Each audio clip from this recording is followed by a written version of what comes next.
They called her the Empty One, 19 years old, and Zara Nightshade had never shifted, never felt the rush of fur breaking through skin, never experienced the primal joy of running on 4 legs beneath the full moon. In a world where your wolf defined your worth, where even the lowest omega had their beast, Zara had nothing. Just skin, just bone, just the hollow ache of incompleteness. Welcome back, my beautiful family. Before we get started, kindly subscribe, like, share, and tell me in the comments where you're watching from. This story is about to take you on a journey of transformation, power, and destiny that will leave you breathless. So take a deep breath, settle in, and let's dive into Zara's incredible tale. The bucket of pig's blood hit her from behind. She didn't scream. Screaming only made it worse. Instead, Zara stood perfectly still in the center of the training yard, crimson liquid dripping from her hair, soaking through her worn tunic pooling at her feet. Around her, the pack's young warriors laughed, high, cruel sounds that echoed off the stone walls. "Oops," Sienna Reed drawled, tossing the empty bucket aside. The beta's daughter was beautiful in the way predators were beautiful, all sharp edges and calculated cruelty. "I thought you might be thirsty, Empty One, since you can't hunt for yourself." More laughter. Zara kept her eyes on the ground, counting breaths. 1, 2, 3.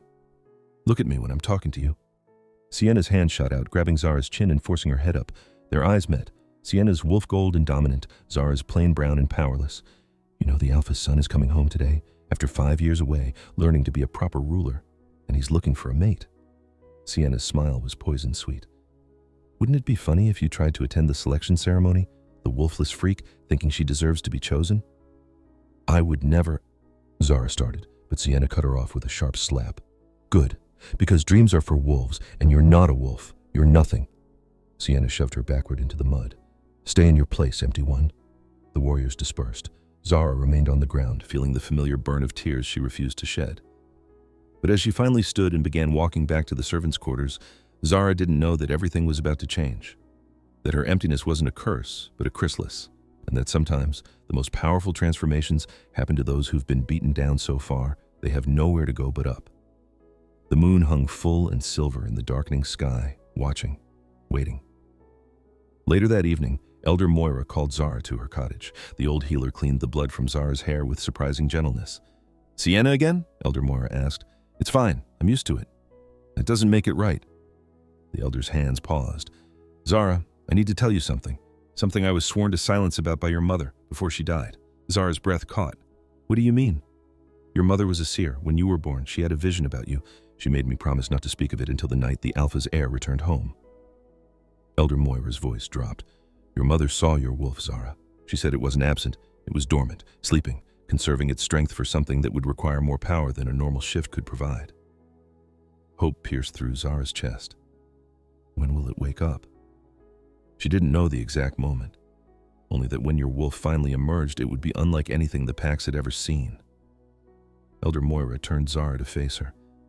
She also saw danger, wolves who would fear you. "She made me swear to tell you this. When the moment comes, run to the sacred grove. The ancient trees will protect you during your first shift. Don't let anyone stop you." "I don't understand." "You will." Elder Moira cupped Zara's face. "Be brave, child. Your story is just beginning." 2 hours later, the horn blast announced the Alpha heir's return. Every pack member gathered in the Great Hall, warriors in ceremonial armor, omegas in their finest clothes. Zara watched from the shadows of the upper gallery where servants could observe, but not participate. Alpha Marcus Thornwick stood at the head of the hall, massive and imposing. His Luna, Vera, stood beside him, and between them, the space where their son would stand.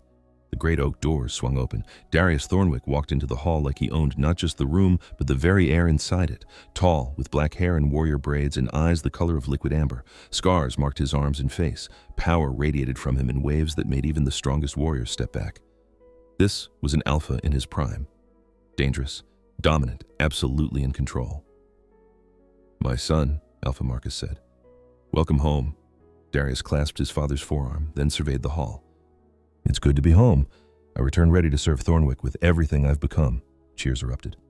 "We have much to discuss," Marcus continued. "Your training, your role in leadership, and the selection ceremony. It's time you chose a mate. 3 days from now, during the full moon, every eligible female will attend." Darius's expression flickered with reluctance, but he nodded. "As you command." Then, as if feeling her stare, Darius looked up. Their eyes met across the crowded hall.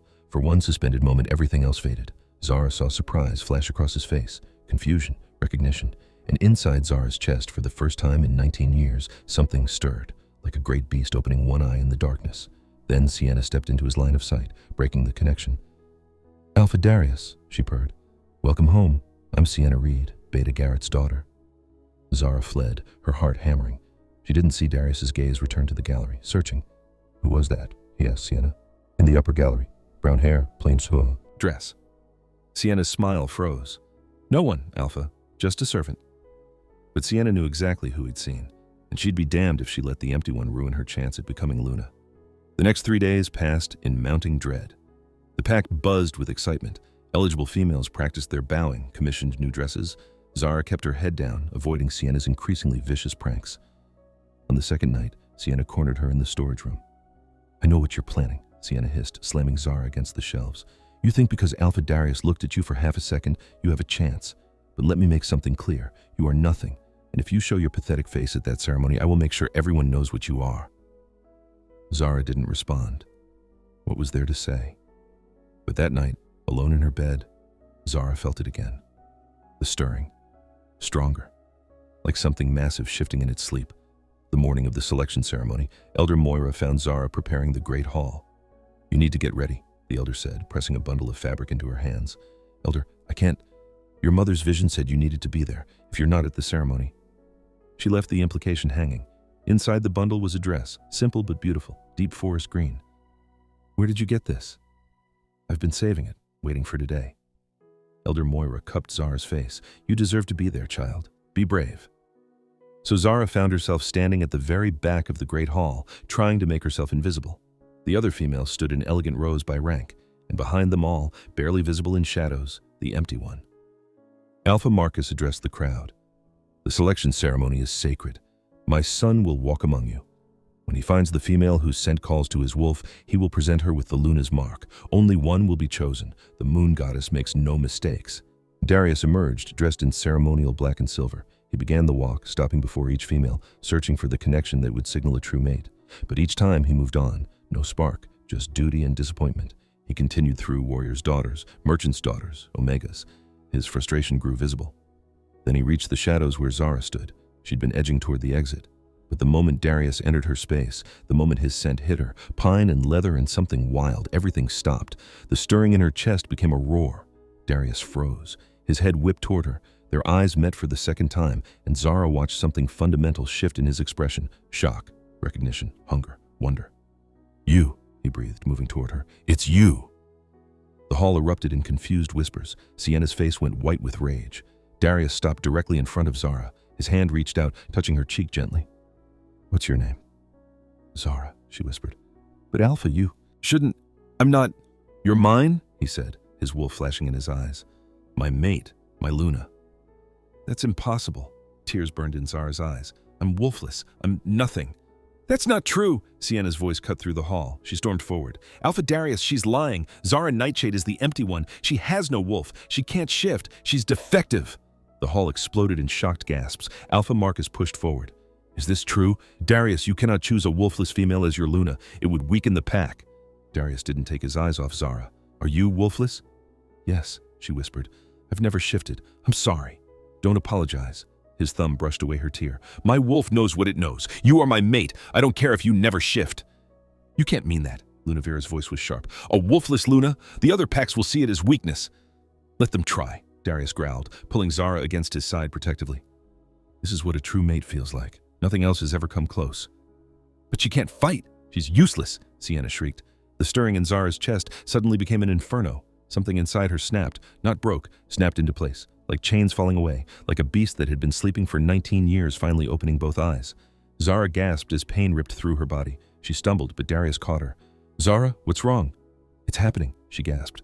"Elder Moira said, I have to get to the sacred grove." "The sacred grove is forbidden during ceremonies," Marcus barked, but Elder Moira's voice rang out.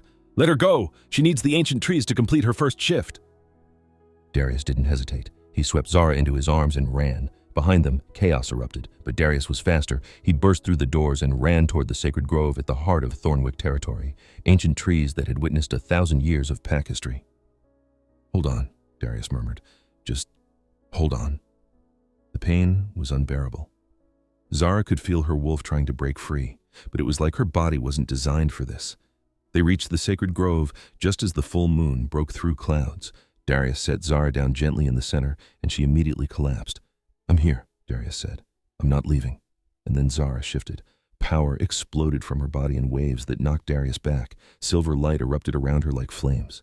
The ancient trees began to glow, feeding power into her transformation. Zara screamed as her body finally changed. When the light faded, Darius forgot how to breathe. Where Zara had been kneeling now stood a wolf unlike anything he'd ever seen. Massive, larger than even the strongest alpha. Her fur was silver white, glowing with its own light. Her eyes were pure silver, glowing like stars. Ancient runes marked her fur. This wasn't just a wolf, this was a prime.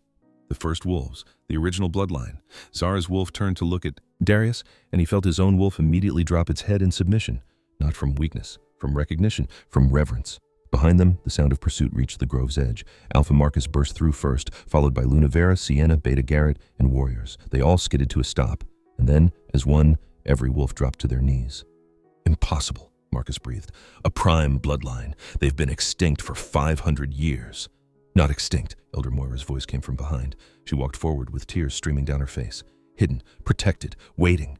She looked at Zara's massive form with wonder. Her mother knew. That's why the wolf stayed dormant. It needed time to fully develop. A prime wolf can't be rushed. Sienna stared in horror. "No, she's the empty one. She's nothing." Zara's prime wolf turned its glowing silver eyes to Sienna, and the beta's daughter whimpered in fear. Then Zara shifted back. The transformation was smooth, natural. When she stood in human form, everything had changed. Her plain brown eyes were now silver, glowing softly. Ancient runes marked her skin. Power radiated from her in waves. "I can feel everything," Zara whispered. "The pack bonds, the land, the moon goddess." Her silver eyes found Darius. "And you. I can feel you like you're part of my soul." Darius crossed to her, pulling her into his arms. "You are magnificent, my mate, my Luna, my prime." Marcus rose slowly. "A prime bloodline hasn't been seen in 5 centuries. The other packs will either bow to her or try to eliminate her." "Then we'll deal with that," Darius said firmly. "Together." But Zara looked at the assembled pack members who'd spent 19 years tormenting her, who now knelt before her with fear and respect. "Stand up," she said quietly. Her voice carried power now. Command. Every wolf obeyed. "I spent 19 years being called the Empty One, being told I was worthless. You made me believe I was nothing." Sienna trembled. "But I wasn't empty. I was waiting. And from this moment forward, anyone in this pack who is different, who struggles, they will be protected. They will be valued. Because what if they're just waiting for their moment?" Marcus stepped forward. "You speak with wisdom and power beyond any alpha living." He dropped to one knee. "Zara Nightshade, prime of the ancient bloodline, I offer you leadership of the Thornwick pack, not beneath my son, but beside him as an equal, as a true alpha Luna with full authority. Do you accept?" Zara looked at Darius, who nodded, then at the pack. She thought of every insult, every beating, and she thought of Elder Moira's kindness, of her parents' sacrifice, of the moon goddess's plan. "I accept," she said clearly, "on the condition that Darius and I rule together, as true partners." "Agreed," Darius said immediately. "Then it's settled," Marcus declared. 3 days from now, we'll hold the ceremony to install you both." The pack erupted in cheers. The others returned to the compound. Darius pulled Zara into his arms. "How do you feel?" "Like I'm home," she said. "Like I've been wandering for 19 years, and I finally found where I belong." "With me," Darius murmured. "With you." 3 days later, under another full moon, Zara and Darius were installed as Alpha and Alpha Luna. When Zara shifted during the ceremonial display, her massive prime wolf glowing with runes, wolves from 5 different territories dropped to their knees. Elder Moira performed the bonding ritual. When she placed the ancient Luna's crown on Zara's head, a circlet of silver that hadn't been worn in 500 years, it began to glow with the same silver light as Zara's wolf. "The moon goddess has spoken," Elder Moira declared. "The prime bloodline has returned, and with it, a new era begins." Alpha Marcus removed his own crown and placed it on Darius's head. "My son has proven himself worthy, and his mate has proven herself beyond worthy. I step down willingly." The crowd erupted in howls that echoed through the mountains. Months passed. Zara grew into her role with natural grace. She implemented new laws protecting the vulnerable. She established training programs for late bloomers. She opened borders to rogues who'd been cast out for being different. The Thornwick pack transformed into something more balanced, more compassionate, more whole. But threats remained. Reports of rogue attacks, whispers about eliminating the prime bloodline, assassination attempts discovered just in time. One night, 6 months after her transformation, Darius admitted his fear. "I'm afraid of losing you, of failing to protect you." "You won't lose me," Zara said, her silver eyes glowing. "My wolf is prime. It would take an army. Then they'll bring an army. Let them come. I was hidden for 19 years, beaten down, told I was worthless. But the moon goddess was preparing me for this, for leading, for fighting, for showing every wolf that what looks like weakness is sometimes power waiting to emerge." The attack came at dawn. Zara was in the training yard when the explosion rocked the compound. The great hall was on fire, and Darius was inside. Zara shifted mid-run, her massive prime wolf covering the distance in seconds. She burst through burning doors to find Darius battling 3 attackers. Zara's roar shook the entire structure. She tore through the attackers like they were paper. Within minutes, they were subdued. Marcus arrived with guards. "Strip them. Check for peck marks." The truth made Zara's blood run cold. They bore the Thornwick peck mark, her own wolves. "Traitors," Marcus snarled. "Who ordered this?" "The largest attacker spat blood. We're patriots. That thing isn't natural. Prime bloodlines died for a reason. Better to eliminate her now." "I'm already unstoppable," Zara said coldly, "and you just proved why I'm needed." Slow clapping echoed from the entrance. Sienna Reed stepped through the smoke, her face twisted with satisfaction. "Took you long enough to figure it out. Yes, it was me. I've been recruiting wolves who see Zara as the abomination she is, and I won't stop until she's dead." "Sienna," Beta Garrett breathed, appearing behind his daughter with horror. "What have you done? What you were too weak to do." Sienna's eyes burned. "I loved Darius since we were children. Then she showed up and stole everything from me." She pulled out a knife, silver, poisoned with wolfsbane. "Sienna, don't!" Darius commanded, stepping between her and Zara. But Sienna lunged. Beta Garrett threw himself in front of the blade. The poisoned knife buried itself in his chest. Sienna's scream echoed as her father collapsed. "No! Daddy, no!" Zara was at Garrett's side instantly, her hands glowing with silver light as her prime healing abilities activated. She poured power into the wound. "Don't you dare die," she commanded. The wound began to close. The poison burned away. Garrett gasped in a breath, his eyes flying open. "Zara, you saved me." "Of course, your pack, your family." Garrett looked at his daughter with devastation. "Sienna, what have you become?" Sienna collapsed, all her rage crumbling. "I just wanted to matter." "You did matter," Zara said quietly. "But you let jealousy poison you. What happens to her now is your decision, Marcus, but I won't ask for her death." Marcus studied Sienna. "Exile, stripped of pack bonds. You'll live as a rogue, alone."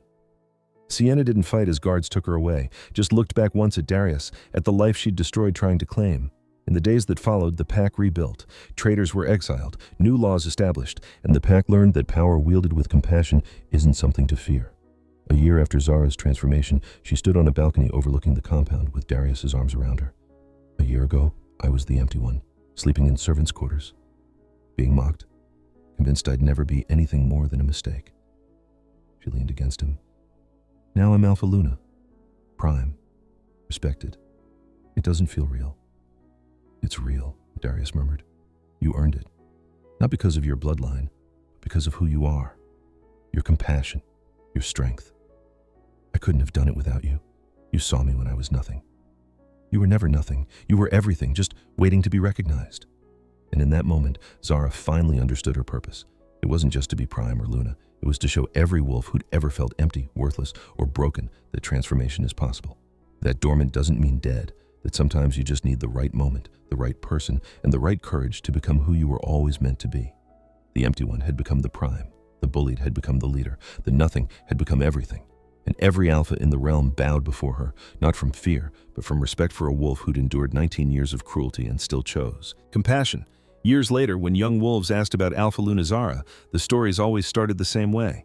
They called her the empty one, but they ended differently, until she transformed and all the alphas bowed. If this story touched your soul, if Zara's transformation reminded you that your moment is coming too, subscribe to Alpha Moon Tales. Because every story here is a reminder that what looks like weakness might just be power waiting to emerge. Your journey starts now. Subscribe and join our pack.